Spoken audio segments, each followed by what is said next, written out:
Alright, we're gonna do a thingy. Play the game. Play the game thingy. Oh my god, I thought I saw something. I'm in my creepy ass basement right now, just because it's the quietest place in the house. So, we're gonna do a walkthrough, let's play thing, I guess. Of this game. I explained before, but I'll explain again. I'm doing this one instead of Hustlecat for two reasons. Number one is because Hustlecat does not like to be recorded unless I'm doing a desktop capture, and then you guys have to see my desktop. And also because this one involves voice acting, whereas Hustlecat does not, and I would feel the need to voice act everything, and my voice acting is terrible. Despite the fact that I have voice acted like the manga of Fullmetal Alchemist at least twice. 2 to 3 times. Alright, so, this is a fictional interactive narrative. Any character resemblances to real-life people are purely coincidental. Also, please note that the following game is made for PG-16 audiences. Please note that sexual/violent themes are explored in this game. Trigger warnings for abuse, implied rape, and suicide. You have been warned. By the way, like, all of those trigger warnings are in one route, like one singular route. I've played all of the routes, so yeah, please enjoy. Why, hello. My, aren't you a gorgeous sight? Can I be honored enough to know your name? He talks right in my ear, and it terrifies the crap out of me every single time. That's not my name. A lovely name for a lovely person like you. Wonderful. Let's hope I don't fuck up this time, guys. Eric, do your job. Very well. This game was produced by Seraphim Entertainment under the direction of Michaela Laws and is powered by Ren'Py Visual Novel Engine. We truly hope you'll enjoy this story. I know I'll enjoy it since you'll be in it. Creepy. Eric. Fine, fine. Farewell, my sweet. Bruh. Somewhere.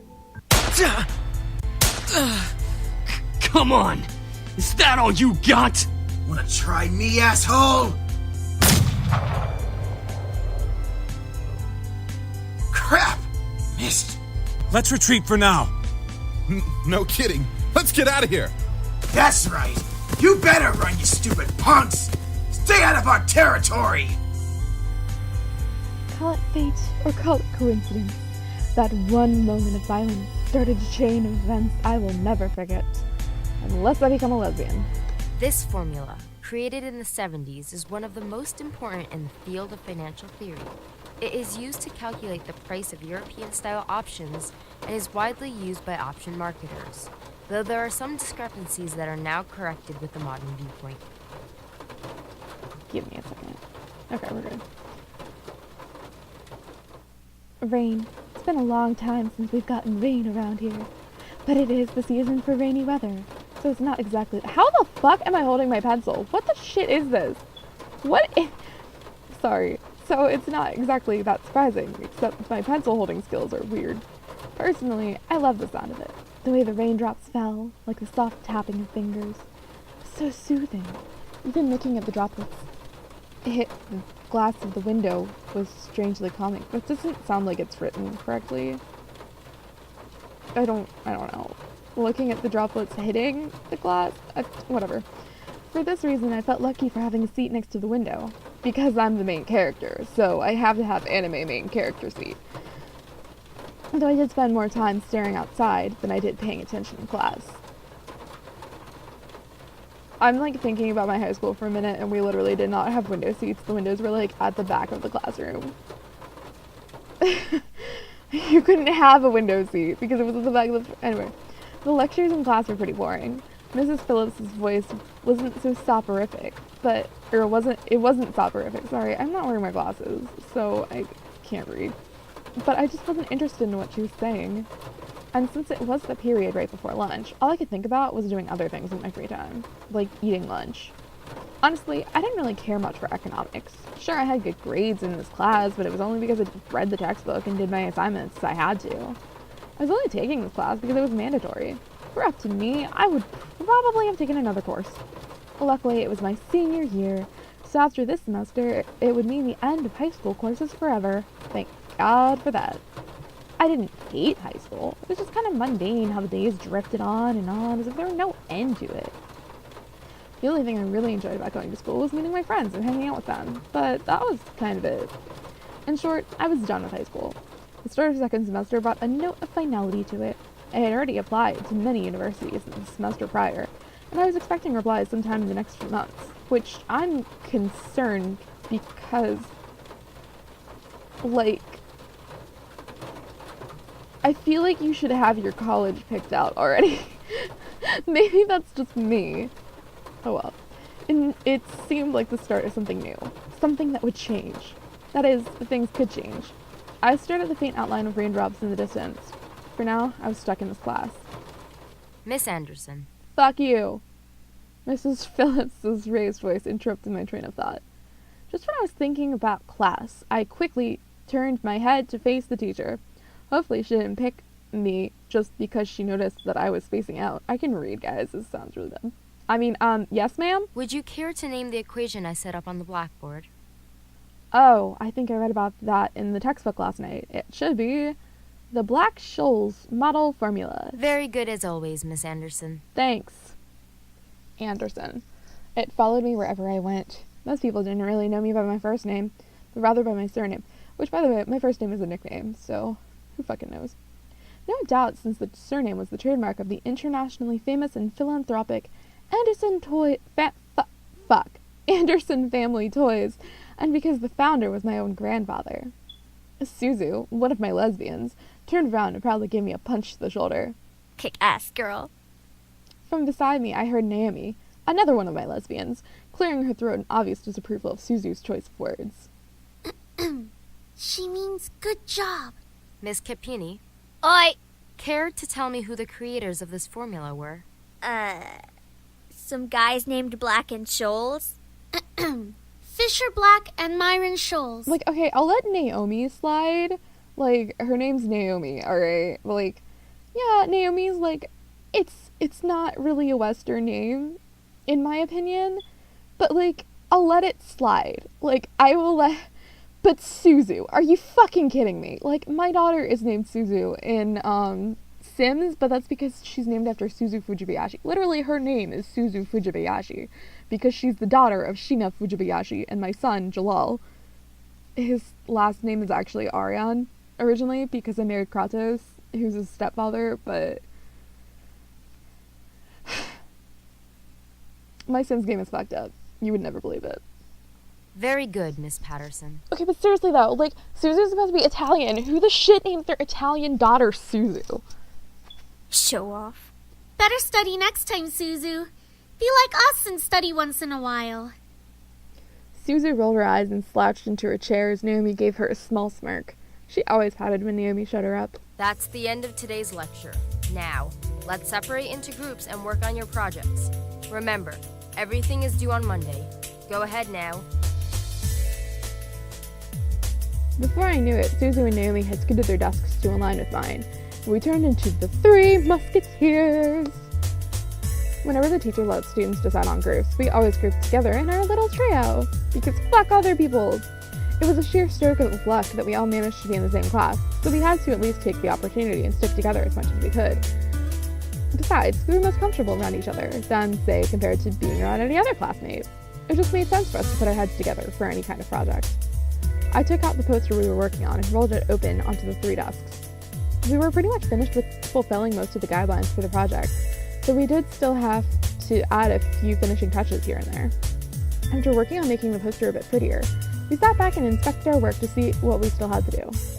Naomi, as usual, was the first to look for any issues. She lightly tapped a pencil against her chin, staring intently at the project. Alright, so let's see. We finished the budgeting section, the building leasing, and the cost for labor. What else do we need? How the fuck did we finish this so fast? Suzu straightened up to look at the poster and stroked her chin. After a few seconds, her face brightened and she spoke up. How about a company name? Huh? Did we really skip over that? Of course we did. You always go straight into the logical statistics and stuff that you completely skip over the fact. We need a name for our project. At least we caught it this time. What do we name it? Not sure. What do you think? B.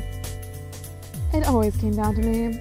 Whenever there was something to be named or titled, I was the master and ending the decision, even when I didn't want to be. Y'all, I'm really bad at naming things. Like, really, really bad. Like, my one web series is literally called Lesbian Steampunk Space Pirates, because that's what it is. I'm debating changing the name to Moonflower, but that's for a different reason. I like Trinity Corporations. I like your face. I mean, well, that was supposed to be an insult, and it came out as like a compliment. That is way too predictable. How about the Dragon Company? How about these both What sound do fucking dragons stupid? have to do with our project? What? It's a totally unpredictable name.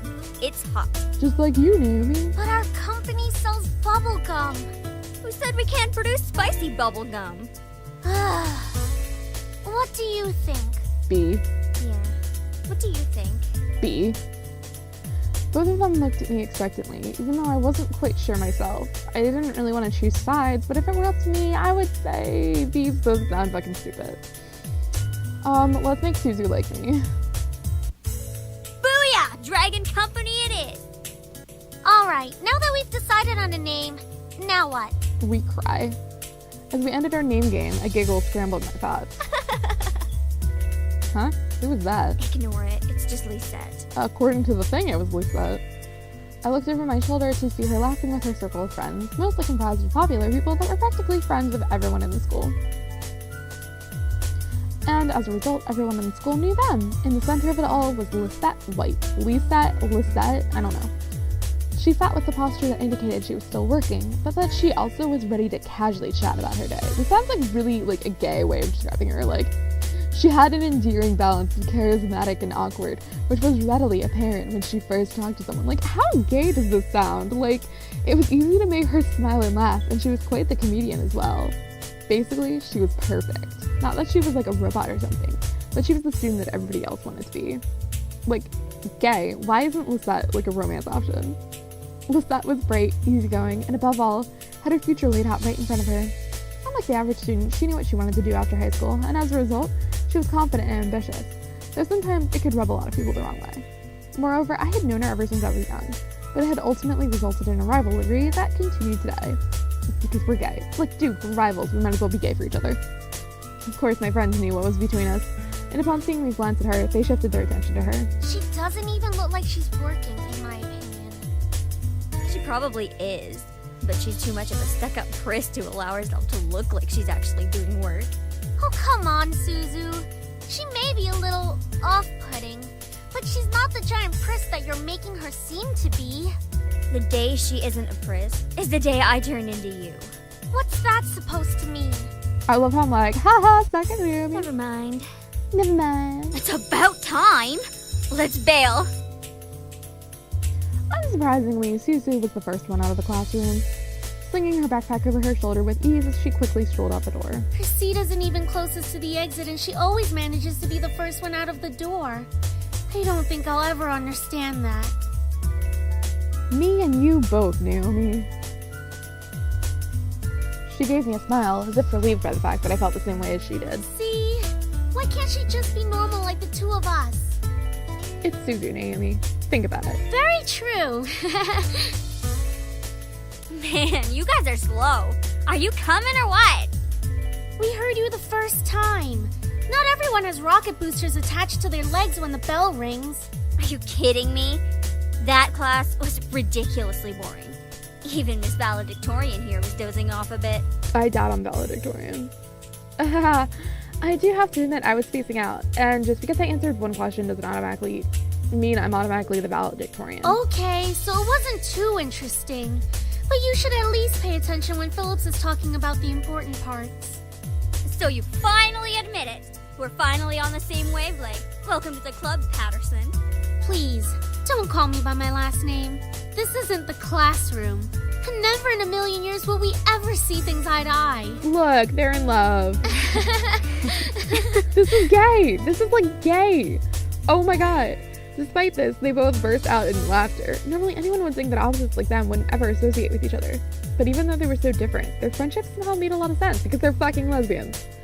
Maybe they were just perfect compliments because they're gay, or personality just didn't dictate the possibility of their friendship and romance. After all, we three have been best friends since preschool, and those two have been lesbians since they were born. Alright, so where are we heading to first? Cafeteria? I think we can all agree that we're really hungry, especially after hearing about our company's line of deliciously spicy bubblegum. Who would even buy that? I wonder. Me? I would pay good money to get a taste of it. Haha, you do like spicy food after all. I don't mind spicy food. We entered the cafeteria, a bustling room filled with the aromas of different kinds of food. As we got in line, we ordered our meals and chatted freely. Cajun fries and the spicy chicken burger for me. That's my definition of a good meal. I'll take a tuna sandwich and some juice. You're probably going to need water or something to curb all that spicy flavor, Suzu. By the way, just for you guys watching, don't drink water when you have spicy things. Drink milk, because it will counteract the spiciness better. Yeah. So if you're like eating spicy shit, make sure you drink milk.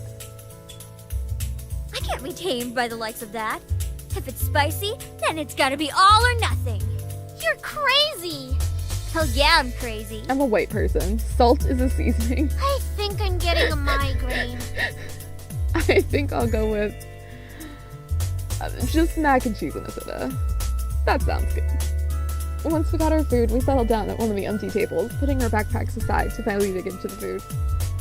Suzu leaned back in her chair, tilting it back so that she could rest her feet on the table by her food. That's nasty, Suzu. Tables are for eating, not for feeding. Alright then. Is there anything we want to talk about? Bored already? I know. Let's talk about... Say boys and I will never speak to you ever again. Suzu's gay. Aw, why not? What's so interesting about talking about guys? It's not like any of us are gonna get boyfriends anytime soon. We don't know that. What if one of us does get a boyfriend? Like that's going to happen, Naomi. Look at us. I'm a tiny Italian. You're a ditzy blonde. Hey! No offense. And Anderson here. Well, I guess she could land a boyfriend or girlfriend if she wants. Or girlfriend? She can be a lesbian if she wants. Yeah. True. You're both lesbians anyway. That's okay, Suzu. I'm not sure I want a boyfriend yet. I'm like bi. Why not? It's our senior year. Might as well get a boyfriend. I mean, like, I'm legit bi. Like, I myself am bi, and this character is totally bi.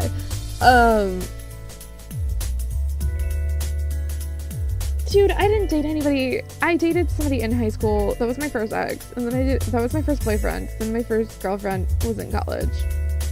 We dated for a year. And then it just didn't work.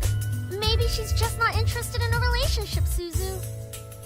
Well, it really wasn't about wanting a relationship, but more of there was no one interesting enough to be in a relationship with.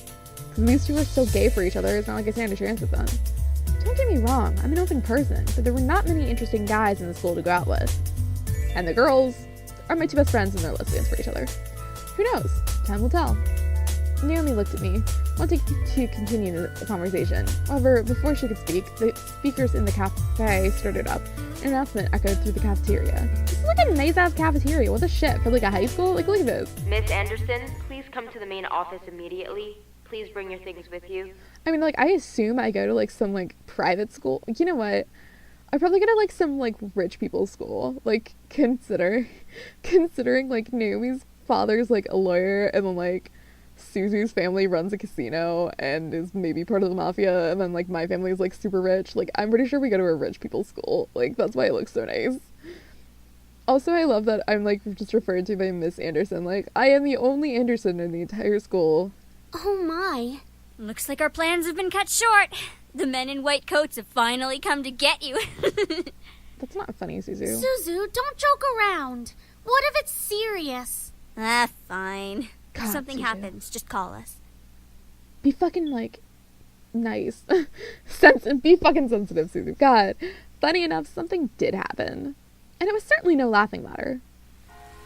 Cold. It was really cold. The rain became heavier that afternoon, accompanied by rolling thunder now and then. The skies had turned dark, though I couldn't see any of it under the black umbrella. Not that I was looking up. In fact, looking up was the exact opposite of what I wanted to do. I stared at the grass beneath my feet, able to look up at the people weeping around me. All I could see was the damp grass underneath my feet. Only the monotone eulogies that floated through my ears reminded me that I was at a funeral. It was only when the speeches ended that I was finally able to raise my head. A small gathering of people, mostly made of relatives that I didn't even know were related to me, were huddled around a simple, small grave. For a while, all I heard was the sound of raindrops on umbrellas. If it weren't raining, everything would be able to read. If it weren't raining, everything would probably be in a heavy silence. I looked beside me, where my father was standing and holding up a large black umbrella for our small family of 3. His face was emotionless, a strange sight next to my weeping mother. I wondered what was going through his mind. After all, etched into the smooth gray tombstone before us was his father's name. My grandfather, the one who raised me like his own daughter, had passed away that day. The ceremony was small, only close family were allowed to come. Slowly, though, people began to leave, leaving my father, mother, and me behind at the grave. A man dressed in a clean black suit under the uniform black umbrella of the funeral attendees walked towards us, introducing himself as grandfather's lawyer. He pulled out a few documents from his suitcase and began to read aloud its contents. And now, I shall read Harold Anderson's last will and testament. Only my parents and I were allowed to be present for my grandfather's will. It was under the strict request of his lawyer, and there's a reason why. And to my dearest granddaughter, I give my estate. All the furniture and decor that resides within the house shall also be given to my granddaughter. Fucking sweet! I mean, what? I couldn't believe my ears. I had earned the family estate at 18? That was impossible! And yet it was written in my own grandfather's hand. He passed the family estate to her? Why am I not surprised? What, you need a house, Dad? You already have one, you fucker. Dear. Dear. Where does my hair even come from? My mom has like this reddish brown hair. My dad has like black gray hair. My hair's like blue. Well, did he say anything about what will become of the CEO and chairman position of the Anderson Toys Company? No. It is presumed that the vice chairman will succeed the position. Even to the bitter end, he wouldn't give in. Oh, what a stubborn old man. Shaking his head, my father turned to face my mother with a serious expression on his face. About the estate. Should we send her there to get used to the building? It'll be a good place for her to live after high school. Okay, just talk about me like I'm not even here. Are you sure we should? Why not? This would be a good experience for her. Honey, what do you think? Are you asking me? I really wasn't sure what to say. Why did my grandfather think I was the appropriate heir to the mansion? Was I even ready to live on my own? Well, that seems to be it. We'll be taking our leave now. I'm sure the little heiress needs some time to adjust. I'm sure that you need to take that stick out of your ass. David! Thanks, Mom. Even though she raised her voice, my dad wordlessly began walking back to the car, disinterested. Don't mind him, honey. I think that your grandfather's passing really affected him. Why don't we get back home for now? You can go on ahead to the car, Mom. I think I need some time alone with Grandpa. Oh, of course. Take all the time you need. She gave me a quick hug and hurried after my dad. I looked around the funeral grounds, which was completely empty, save for the sullen-looking grave that was laid in front of me. There was no one else here. Well, it's raining. I don't blame you. Dude, You know what? It actually did rain on the day of my grandpa's funeral, which was my senior year of high school. I was like, I've never been to a funeral where it rained. Yes, it did. My mom's funeral was not... It was in July, and then my great aunt's funeral was, like, really cold.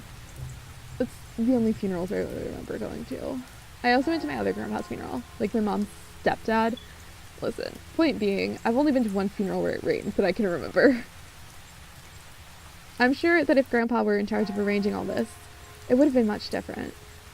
It was blatantly obvious that my dad was in charge of the whole event. Who else would bury their own family the same day they pass away? Everyone knew my grandfather's love for toys, and yet the grave was a mere stone slab on the ground, void of any children's toys. My dad didn't even bother putting flowers. His disdain for my grandfather was almost pitiful. Sorry, Grandpa. I tried to force out some words, but the only thing that came out was a choked sob. You told me to stay strong, but right now, I'm the farthest from it. Like that one time, a long time ago. Grandpa! Oh, it's so good to see you again, sweetie. I was swept into a giant bear hug, and we both laughed as he swung me around like an airplane. It was one of my favorite things about seeing my grandfather, the way he greeted me. Unlike my father,